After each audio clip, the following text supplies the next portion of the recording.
नमस्कार दोस्तों। आज मैं आप लोगों के लिए बहुत ही बड़ी खुशखबरी लेके आया हूँ। ये उत्तर प्रदेश माध्यमिक शिक्षा सेवा बोर्ड की ओर से यूपी टीजीटी का वैकेंसी आज रिलीज़ कर दिया गया है। इसमें कुल पद 12,913 पद दिए गए हैं, जो कि बहुत ही बड़ी वैकेंसी मानी जाती है यूपी टीजीटी के लिए। और ये वैकेंसी का बहुत दिनों से इंतज़ार था सभी बच्चों को, चूँकि ये वैकेंसी बहुत ही महत्वपूर्ण वैकेंसी है। इसके लिए बहुत दिनों से लड़के लोग वेट कर रहे थे। देखिए, इसके बारे में अभी आप लोगों को डिटेल्स जानकारी देने वाला हूँ।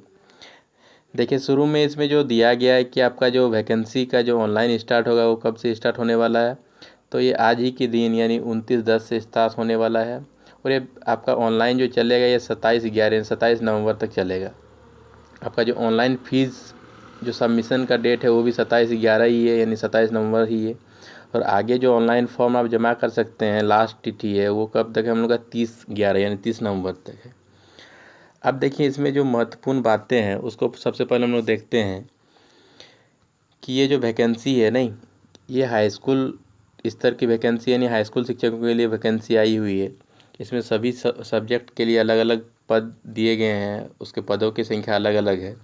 अब देखिए, इसमें जो एग्ज़ाम होंगे उसमें कुल 125 प्रश्न पूछे जाएंगे संबंधित विषय से। जैसे जो मैथ के लिए जो टीचर अप्लाई करेंगे उससे मैथ से संबंधित 125 प्रश्न होंगे। और जो प्लेन ऐसे फ्रेश जो कैंडिडेट होंगे उसके लिए हर एक प्रश्न के लिए 4-4 नंबर दिए जाएंगे, यानी टोटल 500 नंबर का एग्ज़ाम होगा।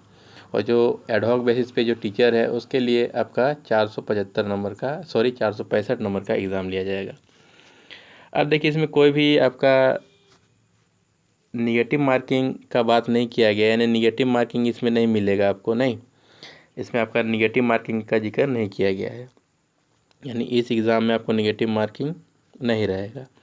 अब देखिए, इसमें हम लोग देखेंगे कि ये जो एग्ज़ाम लिया जाएगा नहीं, तो ये आपका सिर्फ एक ही चरण में एग्ज़ाम होने वाला है, यानी सिर्फ आपका एक ही ऑब्जेक्टिव बेस्ड एग्ज़ाम होगा। उसी एग्ज़ाम के बाद आपको सीधा ज्वाइनिंग दिया जाएगा। अब इसके लिए जो फ़ीस है एग्ज़ाम आपका ऑनलाइन जो फ़ीस है, जो जनरल कैटेगरी है उसके लिए कितना रुपया है, 750 रुपया है। EWS के लिए 450, अन्य पिछड़ा वर्ग के लिए 750 है, अनुसूचित जाति के लिए भी 450 है, अनुसूचित जनजाति के लिए आपका 250 है, नहीं। अब देखिए, इसमें हम लोग आगे देखेंगे कि इसमें जो आपका एज क्राइटेरिया है वो मिनिमम कितना होना चाहिए, 21 वर्ष होना चाहिए।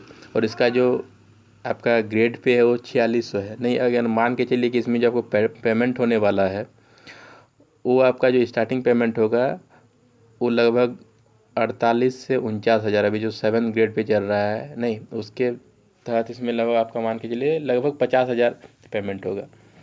यानी स्टार्टिंग पेमेंट अगर इसमें मिलेगा तो 50,000 मिलेगा।